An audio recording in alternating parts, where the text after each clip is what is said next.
Hola y bienvenidos a este episodio de ¿Qué de nuevo, profe? Hola, Walter. Hola Martín, vamos a hablar sobre preguntas nuevamente. No lo hemos hecho en mucho tiempo, así que Sí, y algunas personas piensan, ¿sabes por qué no se dedican a eso? Por cierto, tenemos un ministerio de tiempo completo que responde preguntas. así es. Y hay muchas preguntas que se responden en nuestra web y a través de fieles y confiables trabajadores que responden preguntas a tiempo completo. Así que realmente intentas mantenerte al día con esto, pero hay algunas preguntas que a veces son un poco desconcertantes. Sí, y es bueno hacerlo en un entorno público para que mucha gente pueda tener la respuesta. Sí, y digamos que no somos sabios, es posible que también nos equivoquemos porque es una gran curva de aprendizaje, pero ya sabes, si tienes un poco de experiencia en este negocio, entonces Dios proporcionará sabiduría y respuestas. Así que busquemos su ayuda. ¿Orarías por nosotros? Lo haré. Pero antes de orar, tal vez pueda dar un anuncio muy pronto. Con suerte, si todo funciona, estamos planeando tener una serie en la que los dos oradores muy capaces abordarán muchas preguntas. Sí. Preguntas y tal vez testimonios y cosas interesantes. Así que estamos tratando de expandir el horizonte un poco para tratar de acomodar todas estas cosas en las que la gente realmente tiene problemas o también para alentar a la gente. Porque, ¿qué hay de nuevo, profe? Está muy orientado a presentar la información que es necesaria para los tiempos en los que vivimos. Brindamos aliento, tratamos de proporcionar respuestas bíblicas a muchas de esas preguntas también, pero tenemos que mantenernos orientados en cuanto a dónde estamos en la corriente del tiempo y al mismo tiempo cómo deberíamos estarnos preparando para lo que nos espera, ¿sí? Así que necesitamos de otro foro donde se puedan abordar todas estas otras cosas para las que no necesariamente tenemos tiempo o espacio. Sí, así que lo que estamos buscando o esperando con ansias, por favor mantengan todo esto en oración. Así que abramos con la palabra de oración. Sí, no podemos prescindir de ella. Nuestro Padre Celestial, es un privilegio trabajar para usted y lo necesitamos más que nunca, especialmente en los tiempos en que estamos viviendo. Así que ahora cuando discutamos algunas preguntas y preguntas importantes, por favor ilumina nuestras mentes y ayúdanos a pasar por todo esto. En el nombre de Jesús, amén. Amén. Bueno, Martín, es cierto que trabajamos para Dios, pero si Él no trabaja con nosotros, estamos totalmente perdidos. Así que tal vez deberíamos decir que trabajemos juntos con Dios. ¿Recuerdas nuestro programa anterior? Cooperación. Cooperación.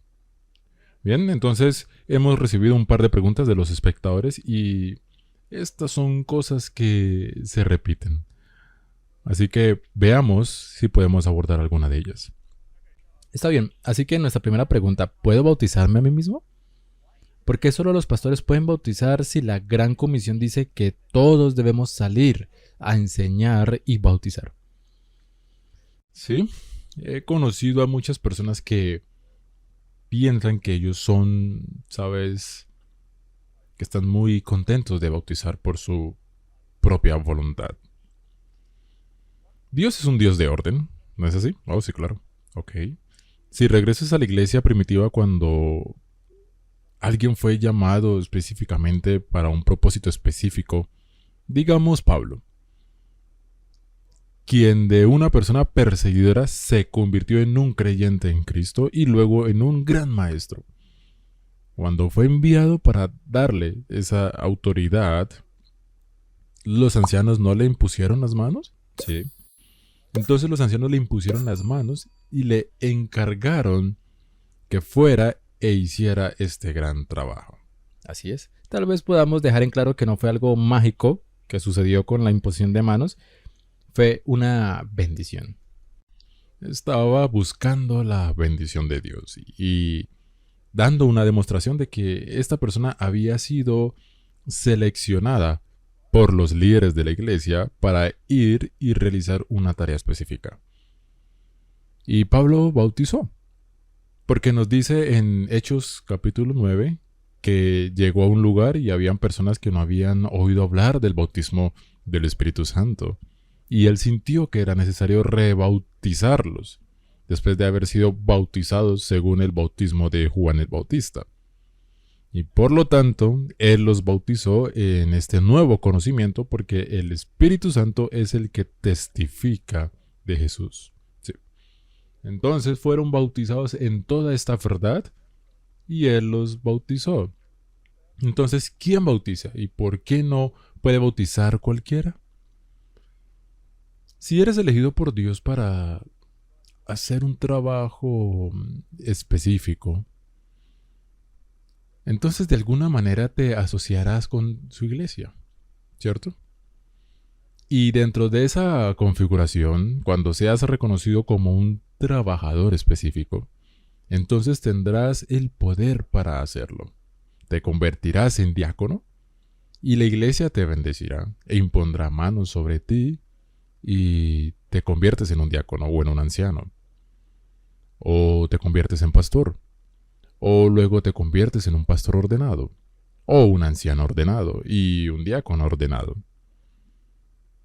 Así que estas son las pautas que muestran que la iglesia tiene confianza en tu capacidad y tu sinceridad en términos de estas cosas. Si todos simplemente bautizaran, ¿a dónde iríamos? ¿En qué los bautizaría?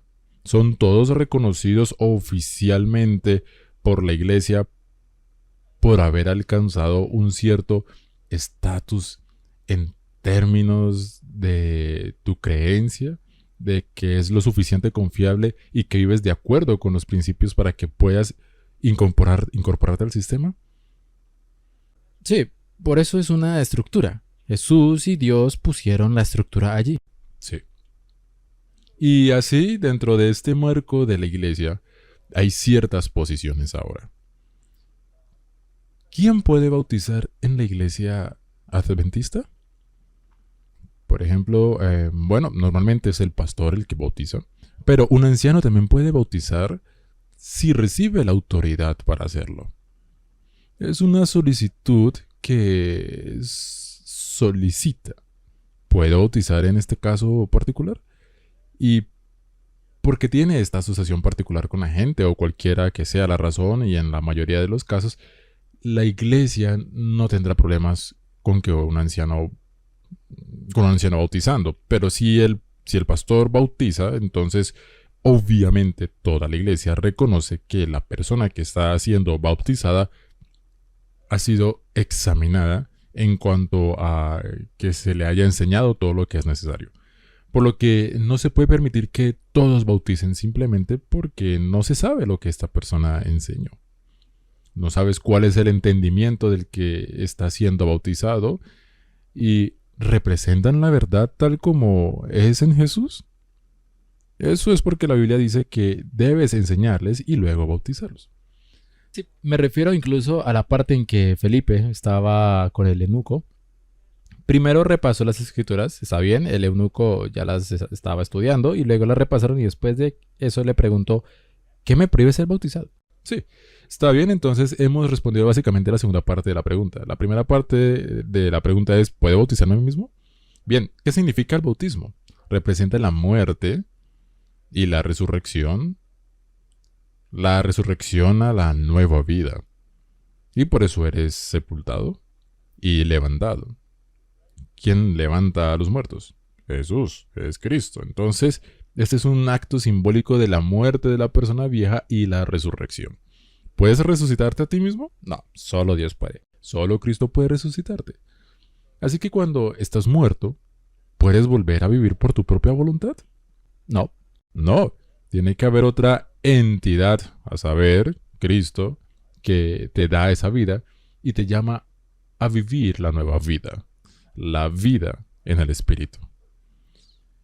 Así que no puedes bautizarte porque no te puedes resucitar a ti mismo.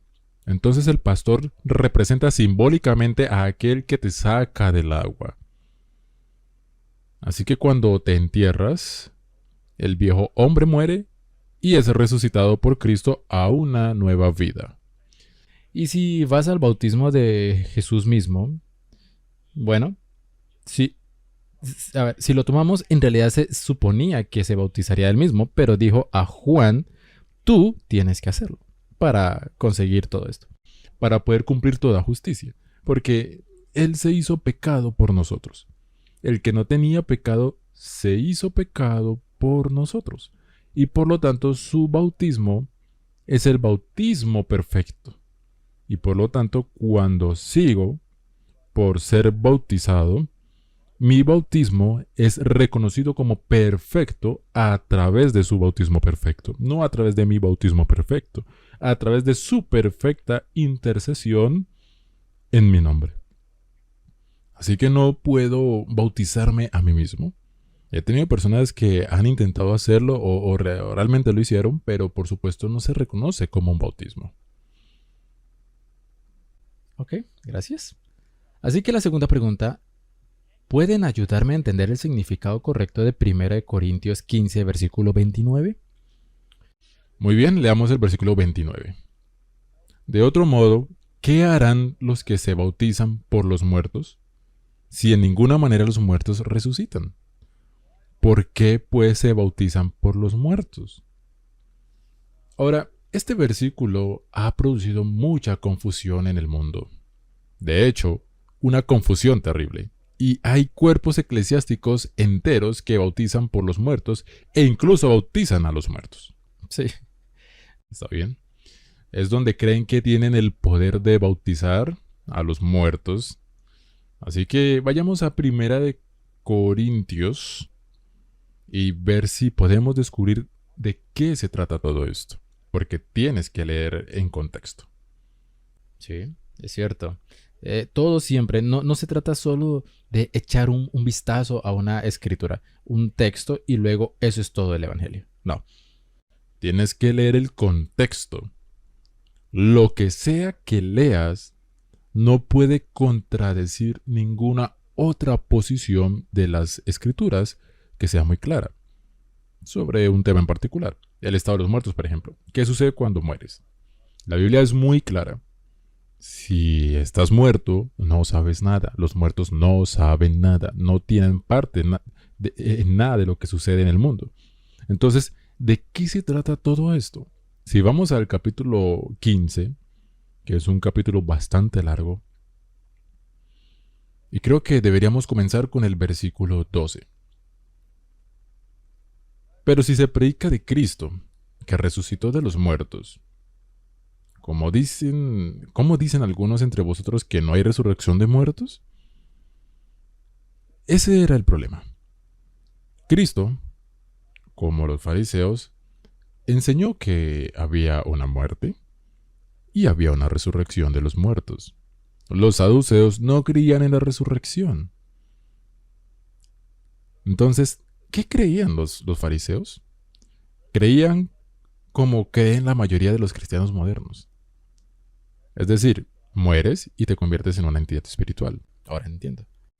Jesús enseñó claramente la resurrección de entre los muertos. Sí, lo hizo. Pero también lo demostró resucitando gente de entre los muertos, como Lázaro, por ejemplo. Ahora, debe haber dejado totalmente desconcertados a los saduceos. Pero esta filosofía prevalece.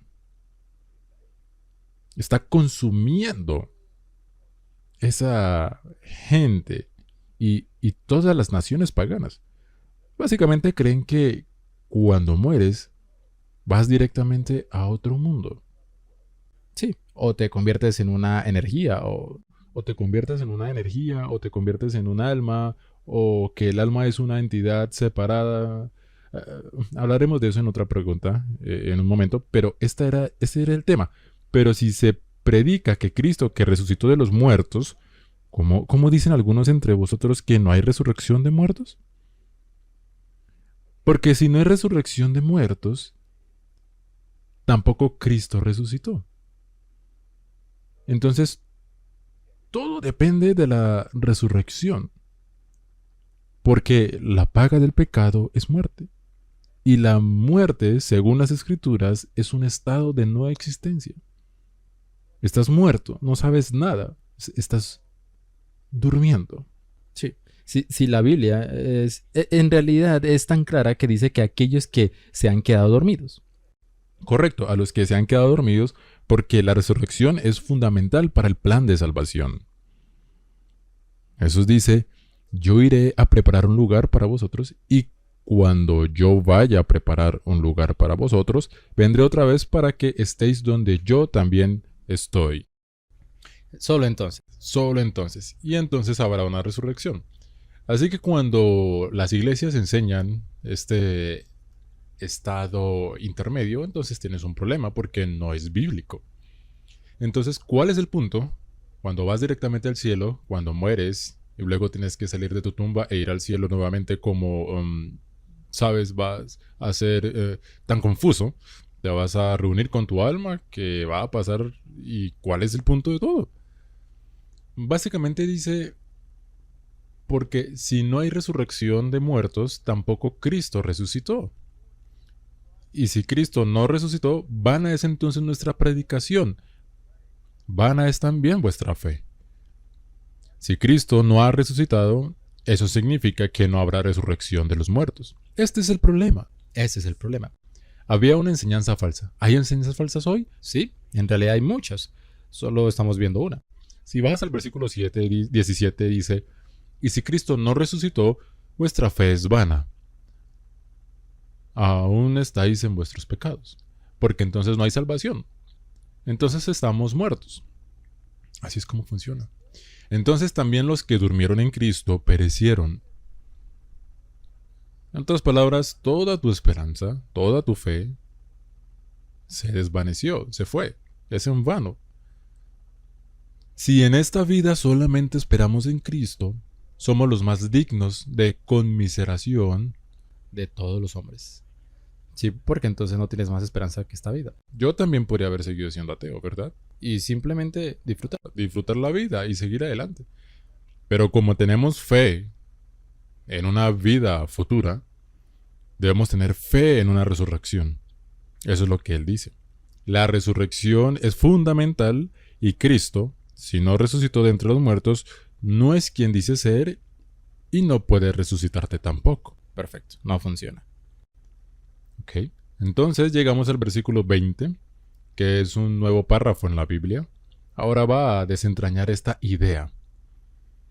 Y dice, mas ahora Cristo ha resucitado de los muertos, primicias de los que durmieron es hecho.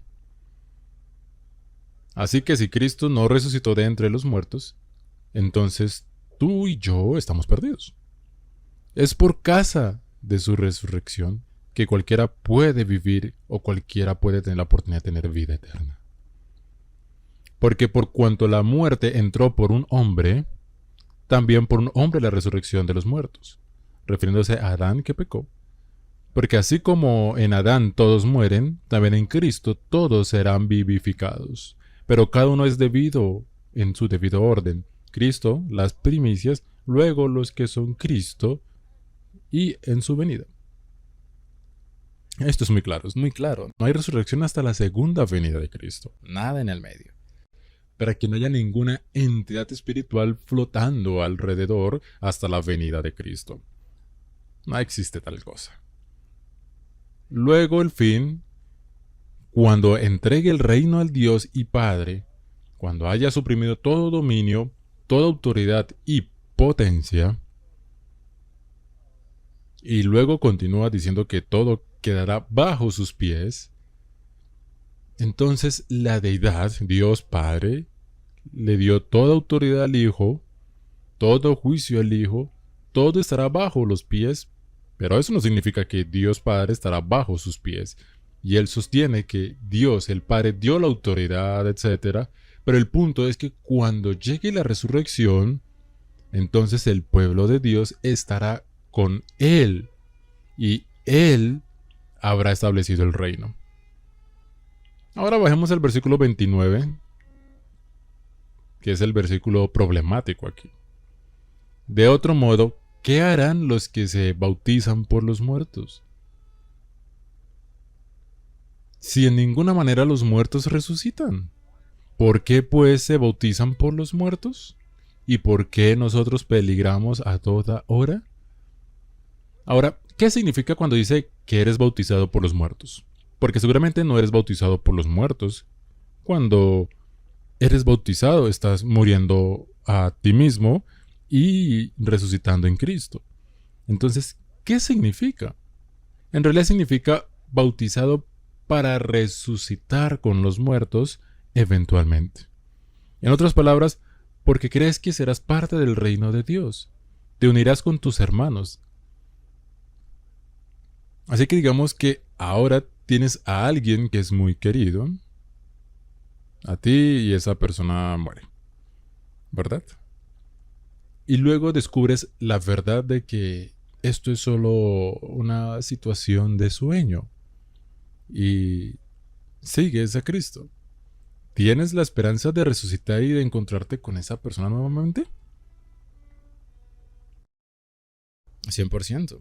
Bien, entonces serás ser bautizado para reunirse con los muertos. Eso es todo, ¿sí? Eso es básicamente lo que significa todos resucitaremos juntos para reunirnos unos con otros. Todos los que estén en Cristo se reunirán. Sí, y por lo que hemos leído antes, es como si Pablo también ahora estuviera preguntando si Cristo no resucitó, ¿de qué sirve? Y luego incluso ser bautizado. No tiene sentido que estés esperando la resurrección de entre los muertos, pero no solo tú, como dijo allí antes, sino en la venida de Cristo, todos que están en Cristo resucitarán. Para que usted sea parte integrante de este grupo que resucitará. Eso es lo que significa. Entonces está siendo bautizado con la esperanza de que verá a Jesús venir. Correctamente. Si lo lees de cualquier otra manera, entonces obtienes una confusión que contradice todo en la Biblia. Porque entonces los muertos ya no duermen. No, y Debe haber entidades reales que se mueven. Dios lo prohíbe. Todo el espiritismo, ¿sí? Se convertirán en una verdad en lugar de una mentira.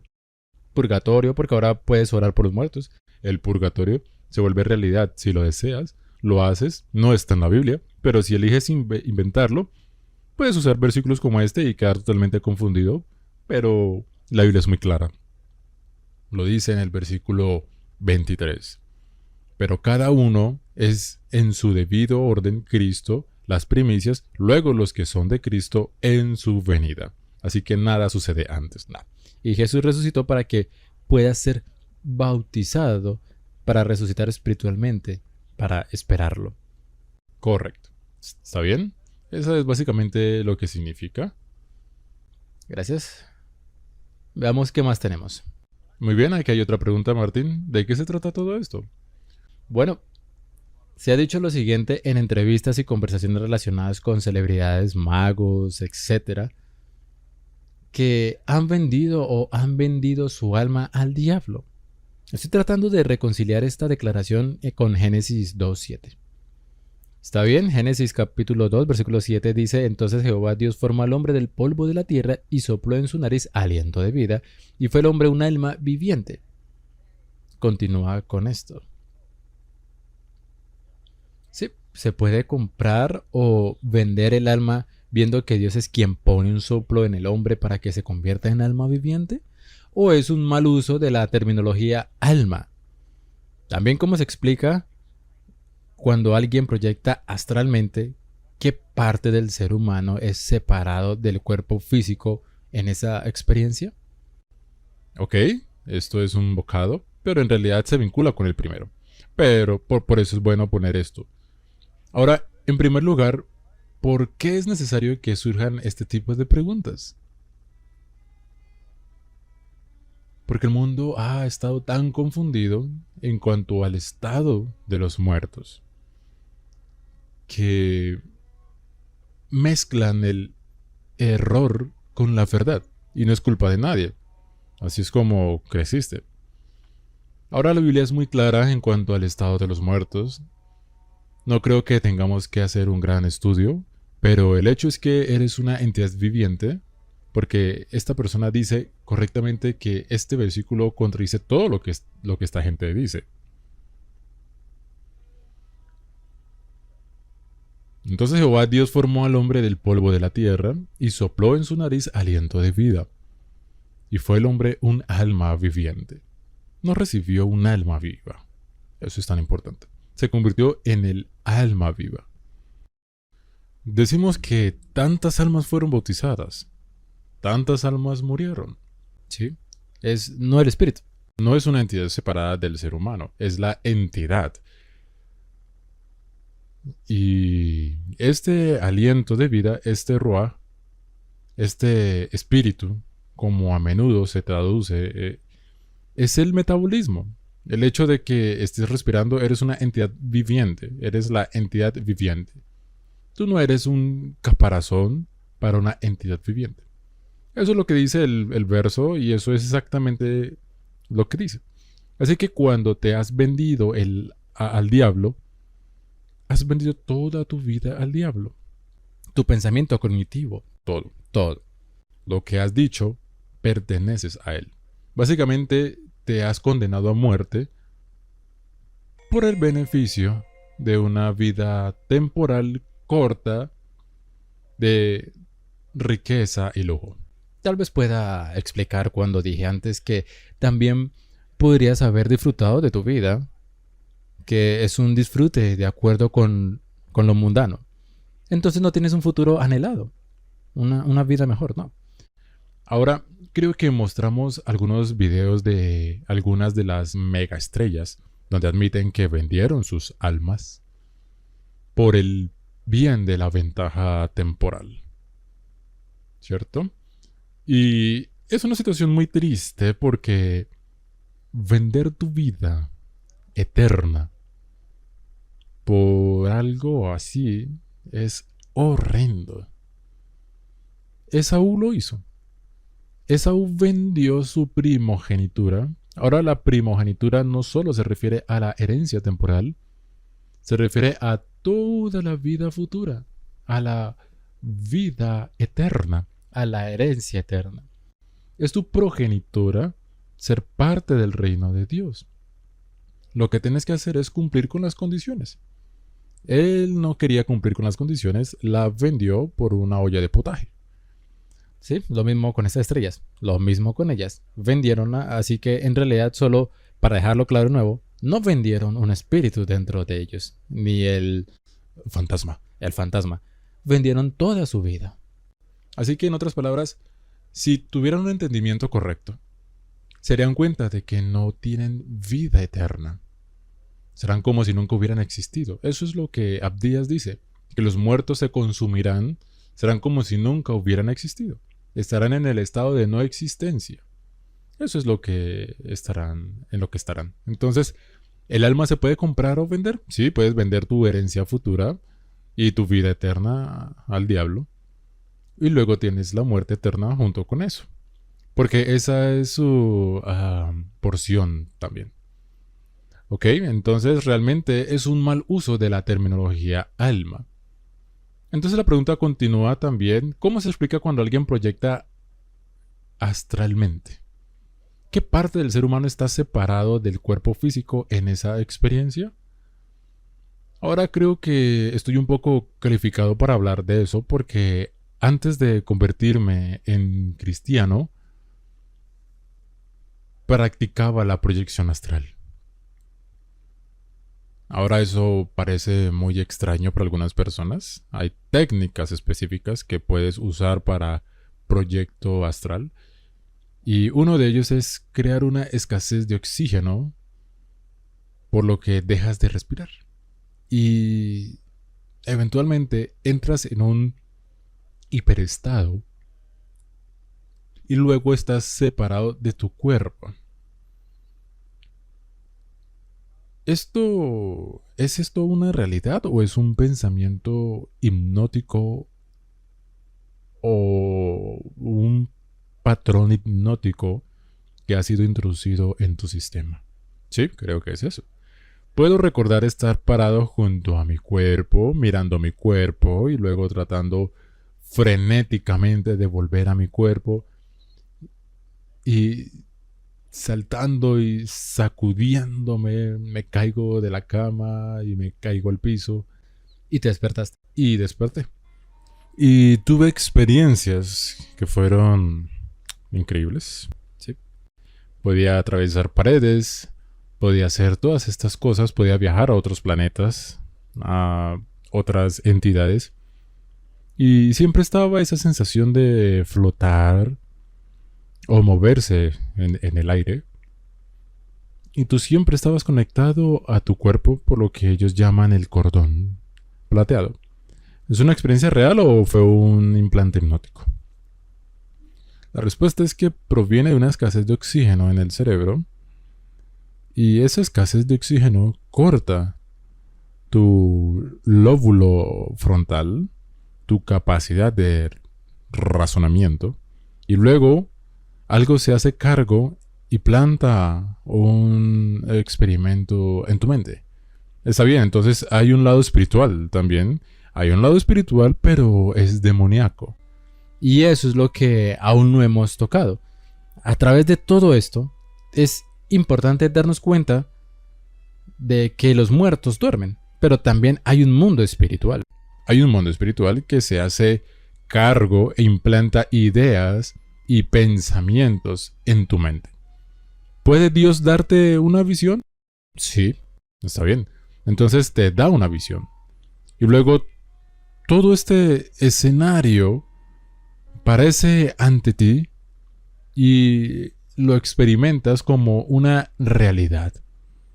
Pero de hecho todavía estás ahí bajo en esta tierra y a veces cuando regresas de esa experiencia, cuando lees lo que los profetas han escrito, entonces es un estado muy deprimente al que regresas. Así que este estado de euforia es algo que puede ser inducido. Dios puede hacerlo. ¿Puede hacerlo un demonio? Sí. Él puede darte visiones falsas. Exactamente. Y experiencias falsas. Y se implantan en tu mente. Y cuando despiertas de esa circunstancia, puedes relatarlas como si realmente sucedieron. Pero no eran reales. Eran implantes mentales. Así que nunca lo hace el alma porque no existe una entidad separada. Lo mismo con las experiencias cercanas a la muerte. Tienes estas experiencias de pasar por túneles de luz y todas son muy similares. ¿Por qué? Porque el diablo tiene una doctrina muy similar que quiere implantar en la mente de las personas. Y eso es muy importante recordarlo porque por eso hay pruebas bíblicas para ver si eso es cierto o no. Está bien, entonces la Biblia dice que no es cierto y usted lo está experimentando. ¿Debe tomar la experiencia o debes tomar la palabra? Verás, es importante porque si recuerdas, hace unos años había cristianos que estaban teniendo sesiones de sanción y luego eventualmente los ángeles les dijeron que asesinaron. Sí, que matar a ciertas personas. Sí, y luego debes saberlo porque se trata nuevamente de a la ley y al testimonio, tienes que probar los espíritus. Ahí es donde viene. Exactamente, así que esto es un juego muy muy peligroso y me temo que se lleva a cabo en muchos niveles. Y esto va a aumentar. Este es uno de los últimos engaños que vendrá. ¿Ok? Ahora mismo, ¿cuántas personas en el mundo están cometiendo asesinatos en masa porque alguna entidad les dijo que tienen que hacer esto? Lo leemos una y otra vez en las noticias. Y cuanta más gente se entrega a las influencias demoníacas, esto sucederá más en el mundo. Por lo que podemos esperar muchas manifestaciones. Podemos esperar muchas experiencias. Podemos esperar reuniones reales con entidades espirituales. Pero debemos saber que los muertos no saben nada, que los muertos están dormidos. Entonces cuando suceden estas cosas, debemos saber que son demoníacas. Así que cuando algún pariente tuyo falleció, se te aparece y te dice cualquier cosa, debes saber, la Biblia dice que los muertos no saben nada. Correcto. Y si tienes una experiencia de visión que ellos llaman proyección astral, Entonces debes saber que esta es una situación demoníaca. La visión en sí, el implante, está implantado. Y el entorno en el que sucede es inducido por ti mismo, en armonía con las fuerzas demoníacas. Así es, así que tengan mucho cuidado. Gracias. Veamos qué más tenemos. Tengo una pregunta con respecto a Ezequiel 40. Según tengo entendido, este capítulo describe un nuevo templo en la Nueva Jerusalén en los últimos tiempos y sirve también como una descripción literal de los israelitas en cuanto a cómo deben construir el templo literal. Las partes que me inquietan son los versos 38 al 43, donde habla de sacrificios y preparación de sacrificios. Mi pregunta es, ¿por qué habla de sacrificios y preparación de sacrificios cuando no habrá sacrificios ni muerte en la Nueva Jerusalén y el nuevo templo? Muy bien, entonces en Ezequiel 40 tienes la historia, no tenemos que repasar todo, pero básicamente a Ezequiel se le da una visión y ahora recuerda que Ezequiel era uno de los exiliados. Él estaba afuera, era parte de los que estaban en el exilio, así que él era quien debía animar a los exiliados. Así que estaba en Babilonia con ellos. Sí, Jerusalén había sido destruida, el templo había sido destruido, y ahora tiene una visión del templo. Y un ángel está midiendo el templo. Tiene la vara de medir y la está midiendo exactamente. Y se describe que esta entidad que está midiendo es muy brillante. Es como metal dorado y hermoso. Así que están midiendo el templo. Ahora debemos entender que esto no es necesariamente hablando del templo en el cielo que se está midiendo, pero la medición del templo es un tipo de medición de las personas que componen el templo, porque hay un aspecto espiritual y tienes que medir. Sí, lo tienes para... No pesó y se encontró que faltaba. Ahora, en esa etapa en la que lleva a cabo esta visión, Jerusalén fue destruida, por lo que había dos aspectos de estos. Para dar una razón de por qué fue destruida, nunca estuvieron a la altura, pero también se dio como un estímulo de que sería reconstruido. Entonces, puedes usar los datos para decir así es como se debe reconstruir, porque da medidas muy exactas. Y también te dice que debes ponerte en forma para que esto no vuelva a suceder. Ahora sabemos que el templo fue reconstruido y que fue nuevamente destruido. Nuevamente, sí. En el año 70 después de Cristo. Y que nunca sería reconstruido porque era un tipo de templo espiritual que estaba hecho de piedras vivas que deben construirse en él. Así que, Martín, debemos tomar las medidas, ¿sí? Y debo estar a la altura. Si quiero ser moldeado y encuadrado en la cantera de la vida, debo estar moldeado y encuadrado para que no se use ningún martillo cuando esté construyendo el templo. Sí, una vez que estés allí, debes estar bien. Entonces, esa es la proyección del estado futuro. Así que esta es una visión muy simbólica y es muy confusa una vez que comienzas a literalizarla y a preguntarte por qué había sacrificios. En esa etapa Cristo aún no había muerto. No, todavía lo estaba presagiando. Sí, entonces en un templo futuro habría sacrificios. De eso se trataba. Así que los sacrificios no se referían a lo que estaba sucediendo en el cielo, se referían a lo que iba a suceder y cómo debes apropiarte de este sacrificio perfecto. Y por lo tanto da muchos versículos exactamente cómo se ven las mesas, cómo debían lavarse los sacrificios. En otras palabras, sé meticuloso en tu fe y entiende la tipología en cuanto a lo que significa y cómo incorporarlo a tu propia vida. Así es. Y luego, después de eso, cuando Jesús vino, el lado espiritual recibe entrada. Correctamente. Así que tengan mucho cuidado de hacer que estas cosas sean absolutamente literales. Gracias. Veamos si tenemos otra pregunta.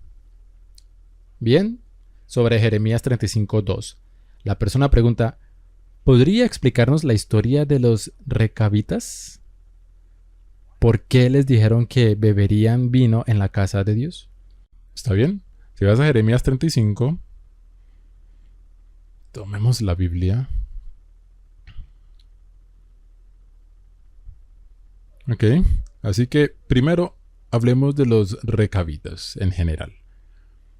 Martín, si vamos al capítulo 35, te dice lo que iba a pasar allí con los recabitas o qué se suponía que debía hacer Jeremías con los recabitas. Ahora que eran kenitas, estaban relacionados con la familia de Moisés, los madianitas, y habían hecho el voto de no beber vino. Y no bebían vino porque recibieron este mandato de su antepasado y prometieron no hacer esto nunca. Así que llegas al capítulo 35 y dice, palabra de Jehová que vino a Jeremías en días de Joacín, hijo de Josías, rey de Judá. Pregunta.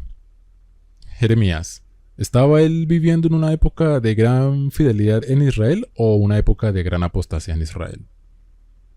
Gran apostasía. Él estaba viviendo en una gran apostasía y el pobre había pasado por un montón de momentos difíciles. Sí, no la tuvo fácil.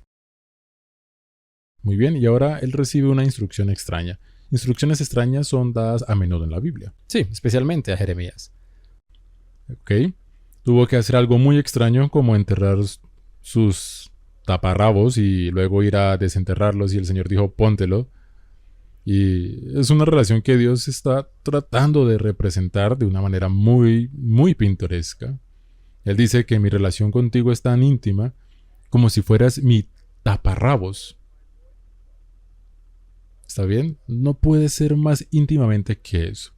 Pero eres tan apóstata, así que ve y entiérralo hasta que se pudra y luego póntelo. Eso es. Y Jeremías, no voy a hacer eso. Así que el Señor está tratando de decirle a él, o tratando de decirle a la gente, ¿esperas que te acepte de nuevo? Y esto es lo que estás haciendo y constantemente me estoy aceptando de nuevo. Es una parábola en acción. Sí, recuerdo que lo hicimos. Muy bien, hubo parábolas en acción en la vida de Ezequiel. Le dijeron que horneara ese pan extraño con los extraños utensilios para calentar que se suponía que debía usar. Así que hay lecciones muy profundas en cualquiera de estas cosas. Así que aquí estaba este grupo de personas que habían hecho un voto. Y fueron muy, muy meticulosos para ser fieles a ese voto. Por lo que eran muy parecidos a los que podríamos decir un voto nazareo, como Juan el Bautista, quien tampoco debía beber vino. Y Jesús dijo, no participaré del fruto de la vid hasta que esté reunido con ellos. Entonces Jesús mismo ahora está bajo ese tipo de voto. Ahora vayamos entonces a la historia para que Jeremías, frente a este Israel totalmente apóstata, reciba la instrucción. Palabra de Jehová que vino a Jeremías en días de Joacín, hijo de Joasías, rey de Judá, diciendo, ve a casa de los recabitas y habla con ellos. E introdúcelos en la casa de Jehová, en uno de los aposentos, y dales a beber vino. Así que esta es una parábola representada y es muy interesante. Toma entonces a Jaazanías, hijo de Jeremías, hijo de Jabasinías, a sus hermanos, a todos sus hijos y a toda su familia de los recabitas, y los llevé a la casa de Jehová, al aposento de los hijos de Hanán, hijo de Igdalías, varón de Dios, el cual estaba junto al aposento de los príncipes que estaban sobre el aposento, etc. Y luego va el versículo 5. Y puse delante de los hijos de la familia de los recabitas tazas y copas llenas de vino, y les dije, bebed vino, beban vino. ¿Qué crees que dirían? ¿Se sorprenderían? Oh, seguro, sí. Tendrían la expresión de ¿qué estás haciendo? Así que el siguiente verso, siempre amo esta palabra en la Biblia. Pero es muy informativa la palabra. Pero ellos dijeron, no beberemos vino. Estás perdiendo el tiempo dándonos vino. ¿Qué te pasa? ¿Te vuelves apóstata? ¿Qué te pasa? Porque Jonadab, hijo de Recab, nuestro padre, nos ordenó diciendo, no beberéis jamás vino vosotros ni vuestros hijos, ni edificaréis. Y da todo el ritual de lo que no haría y cómo serán fieles. Y en el versículo 8, y nosotros hemos obedecido a la voz de nuestro padre Jonadab, hijo de Recab, en todas las cosas que nos mandó, de no beber vino en todos nuestros días. Ni nosotros, ni nuestras mujeres, ni nuestros hijos, ni nuestras hijas. No lo haremos. Olvídalo. ¿No es una hermosa parábola representada? Entonces, él está diciendo, vale, diles que beban. Y dicen, no lo haremos. Ahora me has prometido en el pasado que serás fiel al pacto. ¿Eres fiel al pacto, Israel? ¿Sí? ¿Estás haciendo esto? Mira a estas personas. La respuesta es no, no lo estás haciendo. Ahora mira a estas personas. Les diré aquí, el Señor dice aquí, bebe, y ellos dicen que no. Así que si alguien viene a ti y te dice algo y te dice que no, está bien, puedes hacerlo, el Señor se lo dijo. Exactamente, puedes violar el sábado. Está bien, Jesús lo rompió, así que tú también puedes hacerlo. ¿Qué pasa con el profeta que dijo que no? Está bien. ¿Puedes darle la vuelta y comer con esa persona? ¿No murió esa persona? El Señor no cambió su palabra. Fue y preguntó, Señor, ¿realmente enviaste a este hombre para decirme que puedo regresar? No, nunca. Simplemente tomó su palabra por él. Dijo, yo también soy un profeta. También soy un profeta. Así que este fue un ejemplo por Israel. Escucha, ¿por qué no actúas como estas personas? Hasta el día de hoy son fieles a un pacto que hicieron con un ser humano, su Padre. ¿Cuánto más deberías ser fiel a tu Padre Celestial cuando le hicieron una promesa? Fue una parábola representada, por lo que la orden que se dio aquí fue ignorada. No la aceptaron a pesar de que vino de las manos de Jeremías. Fue una demostración de firmeza. Exactamente. En realidad es hermoso. Sí. Que seamos encontrados tan fieles. Sí. Que nuestra promesa a Dios no se rompa debido a alguien que dice que ya no es necesario. Amén. Y tal vez podamos simplemente ponerlo allí. Habrá en el futuro muchos intentos.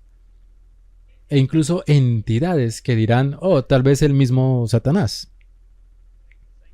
Cuando se represente como un ángel de luz, dirá, te dije que puedes. Esta ley no es tan mala. Muy bien, la siguiente pregunta es, incluso si eres dueño total de la tierra, ¿cómo se pagarán las tarifas del consejo en el terreno si no se puede comprar o vender? Bien, tengo el mismo problema, Martín, así que mi pregunta también es la respuesta. No podrás hacerlo, eso es todo. Y eventualmente están tan ocupados que no te contactan o te echan. Y si lo hacen, entonces ese es el problema de Dios. Entonces, ¿qué haces en ese caso? Tienes que pagar tarifas y tienes que pagar todos estos gastos y ahora te cerraron la cuenta bancaria y ya no puedes hacerlo y te dicen que tienes una deuda, te vamos a echar. ¿Sabes? Conozco personas que han tenido similares problemas y el Señor los cuidó. Y si está en su voluntad que no ibas allí, entonces ya tienes que tener la fe y todo eso para confiar en que Él te cuidará en otro lugar. Él te cuidará. Así que lo fundamental es siempre hacer lo que puedas y dejar las consecuencias. No sirve de nada quedarte ahí sentado y decir, esto no va a funcionar en ningún caso. No, debes hacer lo que puedas. Entonces, tienes que ceñirte a lo que es correcto y dejarle las consecuencias a Dios. Así que no voy a hacer para poder quedarme así me echan, es temporal. El Señor ha ido a preparar algo mejor. Amén. Es temporal. Muy lindo. Muy bien, sigamos por favor. Ayúdenme a entender este versículo y luego Segunda de Crónicas 15:13. Lo veremos ahora. Aprendí de tu programa la palabra tipo y antitipo. ¿Hay un antitipo para este versículo? Muy bien, 2 Crónicas 15:13. Y que cualquiera que no buscase a Jehová, el Dios de Israel, muriese, grande o pequeño, hombre o mujer. Ahora, lo que pasó aquí fue que el profeta vino a animar a Asa. Nuevamente Israel estaba en un problema muy profundo y se arrepintieron. Y se consagraron santos al Señor y se deshicieron de todos los ídolos nuevamente. Y limpiaron la casa. Ya sabes lo que hacían periódicamente. Bajo esta situación estaban limpiando la casa y dijeron que cualquiera que no busque a Jehová, el Dios de Israel, muriese, grande o pequeño, hombre o mujer. Todos a bordo, por favor. Llevemos esto al escenario del fin de los tiempos. Digamos que sabemos que el fin se acerca, porque se ha introducido una legislación que anula la palabra de Dios y la ley de Dios. Entonces todos los que vean esto sabrán que esta es la hora de la crisis y tienes que tomar una decisión. O estás con Dios o estás en contra de Dios, ¿cierto?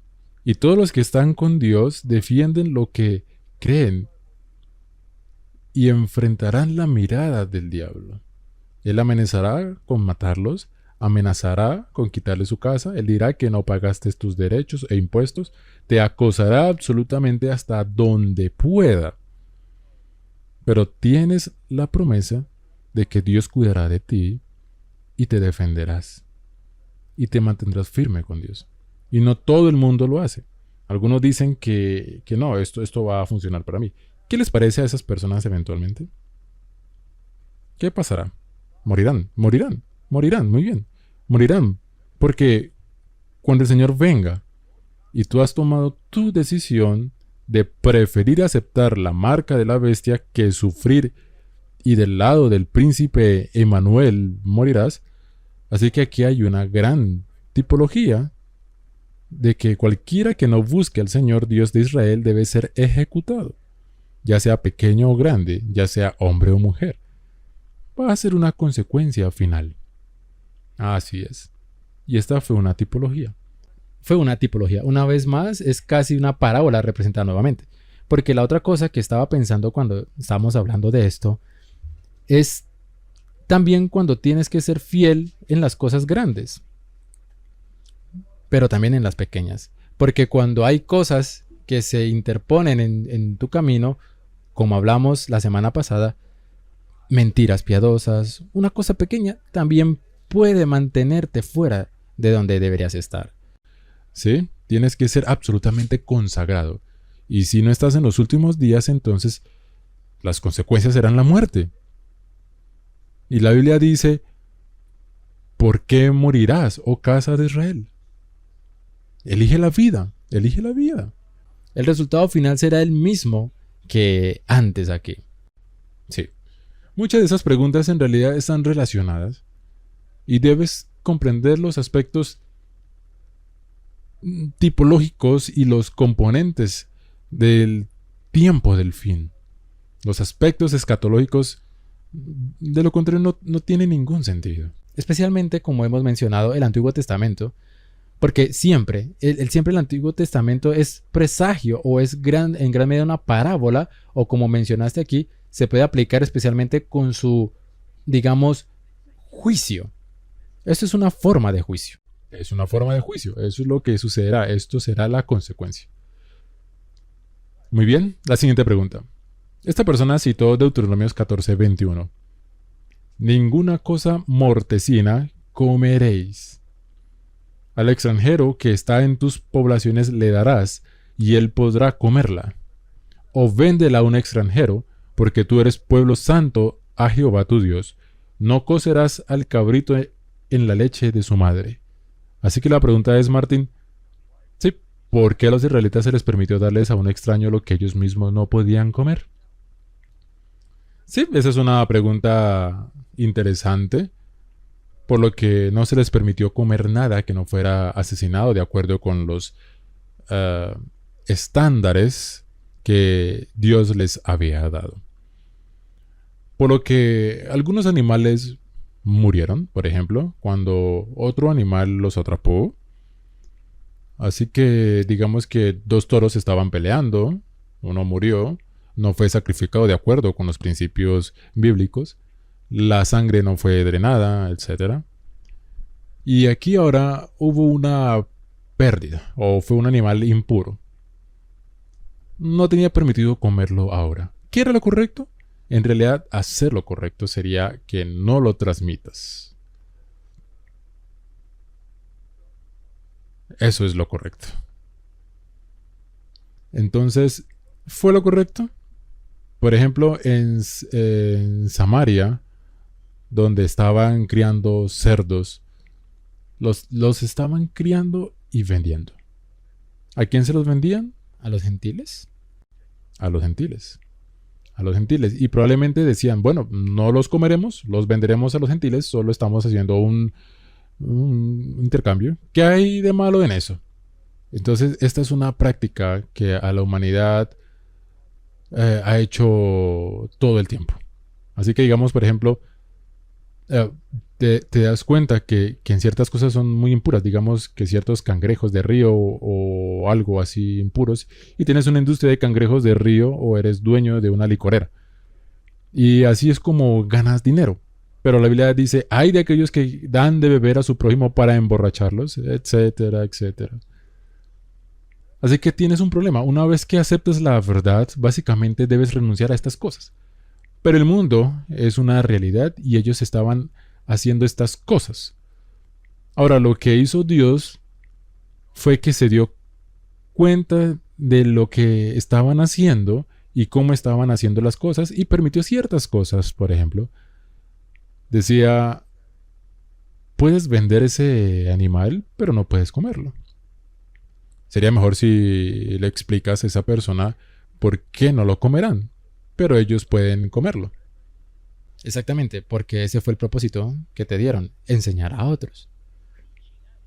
Sí, se suponía que eres un buen maestro, pero no lo hicieron en nada.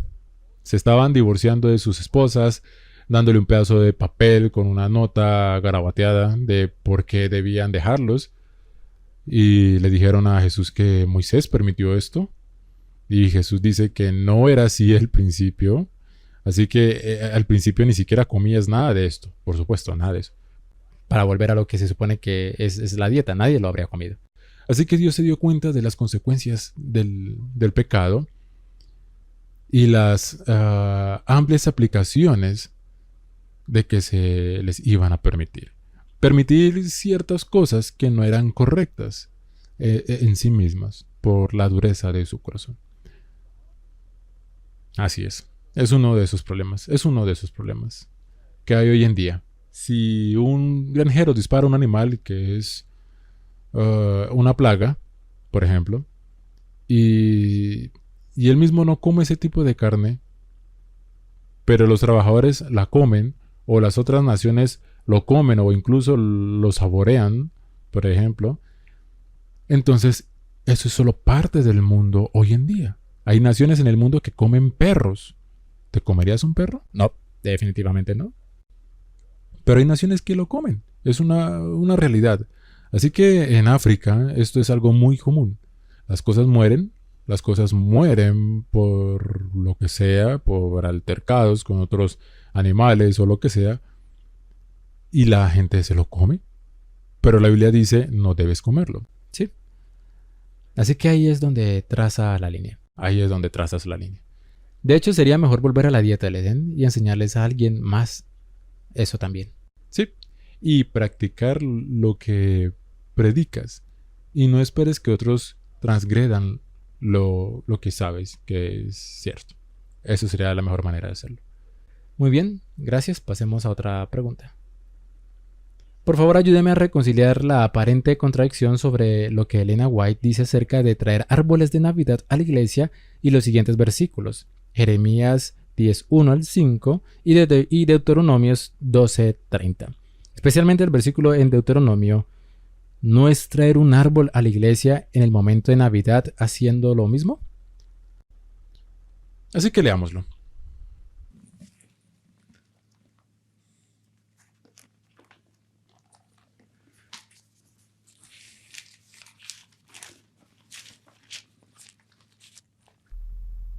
Ok, vamos a Deuteronomio primero, porque dice especialmente Deuteronomio. Guárdate de que no tropieces yendo en pos de ellas, después que seas destruidas delante de ti. No preguntes acerca de sus dioses, diciendo de la manera que servían aquellas naciones a sus dioses. Yo también les serviré. Cuidado de no hacer eso. Bien, ese es el que vamos a Jeremías 10.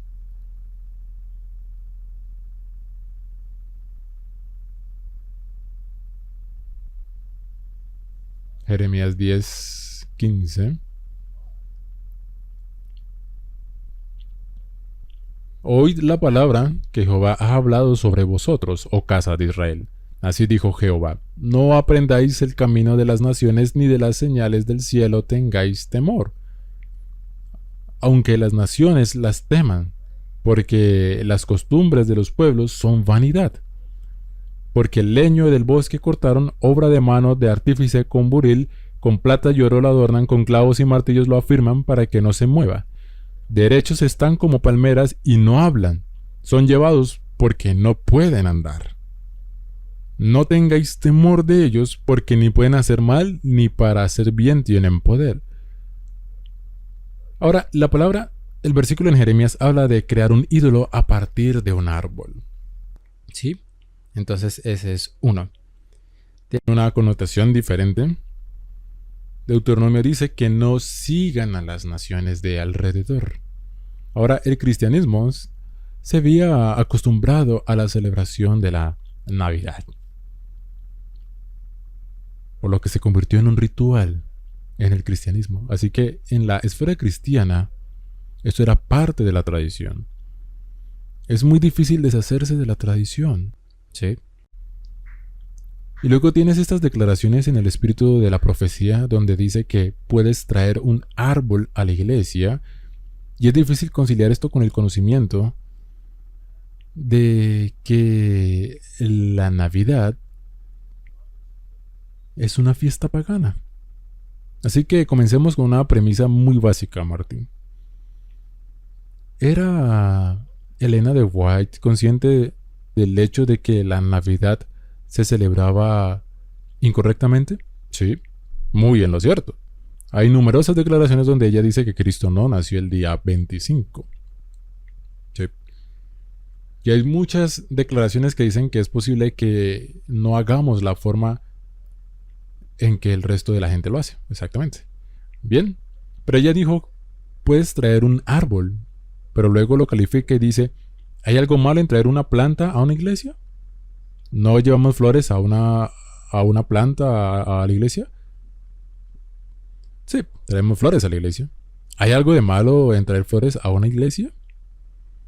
Está bien, pero Martín, ¿qué pasaría si trajeras rosas a la iglesia? Estaría bien porque Dios creó las rosas. Sí, pero tienes la orden de los Rosacruces, donde la rosa está dedicada a Lucifer. ¿Por qué querrías traer una rosa a la iglesia? Porque Dios creó la rosa. El hecho de que Satanás la robó para sus propios propósitos no la hace suya de ninguna manera.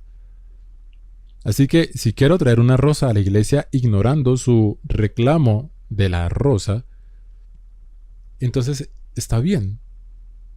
Y si quiero traer una hoja de helecho para aumentar mi exhibición de rosas, ¿eso sería un problema? No, no lo será. Entonces, no hay problema en traer cualquier tipo de planta. Ahora, el árbol de Navidad normalmente está lleno de regalos. ¿Para complacer a quién? Para complacer a los hombres. Muy bien, estás todo emocionado porque vas a colmarte de regalos o a colmar a otra persona con regalos. Así que en este escenario, Elena de White dice, no, haz lo contrario. Si traes una ofrenda, tráela para los pobres, no para gratificarte a ti mismo. Así que básicamente lo que ella está diciendo es que háganlo de una manera diferente, háganlo de una manera opuesta. ¿Está bien? Ese fue el año nuevo cristiano y así es como comenzó todo. Sí, eso fue el año nuevo cristiano, como dijiste. Bien, y estaba muy profundamente arraigado en su tiempo. De manera interesante, antes de su tiempo, cuando llegaron los colonos, hubo un momento en el que en realidad prohibieron la Navidad como un festival pagano. Pero eso se había perdido y la Navidad se había incorporado nuevamente y era una gran medida parte de integrantes de la experiencia. Así que aquí Elena White dice, está bien, puede traer un árbol porque no hay nada de malo en un árbol cargado de regalos para Dios y para servir a los más pobres, pero no para gratificarse a sí mismo. Hágalo de manera diferente. Está bien, entonces la Navidad en sí, Martín, es un festival pagano. Sí, completamente. Sí, pero se había convertido en una tradición cristiana, ¿verdad? Tenían la fecha equivocada, tenía todo estaba mal. Así que déjenme hacer otra pregunta. ¿El conocimiento es progresivo? Sí, está bien. Entonces, el espíritu de la profecía es bastante claro de que no es el cumpleaños de Cristo. Y a medida que se hizo más claro con los años, hubo graves connotaciones paganas. Muchas personas se dieron cuenta del hecho de que la Navidad en realidad no era una experiencia cristiana. ¿Sí? ¿Cierto? Muy bien. ¿Está mal hablar de Jesús y su nacimiento en cualquier día del año? No. También hay himnos en el libro de himnos que reconocen el nacimiento de Cristo. Entonces, ¿no se te permite cantar un himno que reconozca el nacimiento de Cristo? No, en absoluto. Puedes. Puedes. Está bien. Puedes hacerlo en cualquier época del año. Sí. Está bien. Pero digamos que ahora, por ejemplo, se vuelve muy claro y muchas personas comienzan a darse cuenta y la información sale a la luz de que la Navidad realmente es un festival pagano. Y por lo tanto, ya no es tan ofensivo decir que no lo celebramos en absoluto. ¿Estás de acuerdo en que puedes llegar a ese punto? Se puede. Bueno, estoy en ese punto. Entiendo el contexto de lo que está pasando aquí. Te distancias de la forma en que el mundo lo está haciendo, pero a medida que el mundo se da cuenta de que no hay razón para celebrar la Navidad en ese día en particular, entonces ve un paso más allá y di que me distancio de eso. Y entonces no celebro la Navidad en absoluto. Es cierto. Y luego también puedes usarlo para llegar a otras personas. Llevarlos a la verdad. Llevarlos a la verdad. Entonces, es cuestión de tomar nota de las circunstancias del momento en que se dio el mensaje. El mensaje de la reforma de salud, ¿fue progresivo? Sí, definitivamente. La iglesia comenzó sin el mensaje, luego el mensaje de salud se introdujo. Fue muy difícil, tomó un poco de tiempo para transmitir el mensaje y afortunadamente todos lo aceptaron y todos estaban totalmente contentos con él, ¿cierto? No. Hasta el día de hoy es difícil transmitir el mensaje de la misma manera que con la Navidad. Así es. Gracias. Eso nos lleva a otro punto, Martín. Cuando celebras cualquiera de estos festivales o cualquier cosa, es costumbre hacer lo que hace el mundo. Por ejemplo, llevar velas a la iglesia, encenderlas y todas estas cosas. Como en muchos sistemas religiosos, se atribuye un gran valor a encender una vela, etcétera, etcétera. Nada de eso es necesario en el cristianismo verdadero. Se basa en una relación con Jesucristo. Es verdad. Y ya sabes, cuando los reformadores comenzaron a predicar la verdad, entonces la iglesia romana, particularmente en la época de Hus, los forzaron a participar en cualquier ritual y pensaron que al deshacerse de todos los rituales de la iglesia, destruirían los servicios. Pero en realidad se volvieron más profundos porque se concentraban en la palabra en lugar de en la parafernalia que lo rodea. Eso es cierto, porque prestan más atención a cierta parafernalia que al significado de lo que se trata. Ok. Volvamos a esto. Navidad. Si el autodenominado día de Navidad, que no es día de Navidad, das un sermón sobre el nacimiento de Cristo, pero remites la mente o desvías la mente al hecho de que Cristo ya no es un niño, sino que es el gran sumo sacerdote que pronto se va a quitar su túnica sacerdotal, se pondrá su túnica real y regresará a esta tierra, ¿no sería un medio para desviar la mente a la realidad presente? Es como también dijiste que en ese momento, o especialmente en ese día, lleva a la gente a su segunda venida, a la segunda venida en lugar del nacimiento. Sí, el diablo estará muy complacido si te mantienes enfocado en el bebé, en el pesebre y no en el rey de reyes y señor de señores que viene a recibir su gente. Estoy deseando que llegue así. Que terminemos, por favor. Terminemos con una palabra de oración. Padre Celestial, hay tantas cosas y tantos problemas y tantos ganchos en los que colgar tus dudas.